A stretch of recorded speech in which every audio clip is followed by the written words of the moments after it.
Bugün Mersin-Adana arasında önemli bir coğrafi ve tarihi kültürel yapıya sahip olan Tarsus'umuz ne yazık ki en büyük sorunlarından biri Mersin ve Tarsus arasındaki TEM otoyolunun ücretli olmasıdır.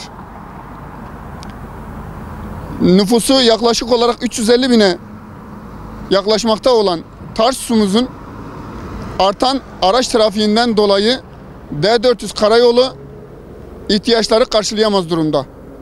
Bundan dolayı bugün baktığımız zaman Adana-Ceyhan arası, Hatay 4 yolu İskenderun arası ve Mersin-Çeşme otoyolu ücretsiz iken Tarsus'umuza yapılan bu üvey evlat muamelesinden bir an önce vazgeçilmesini yetkililerimizden istiyoruz.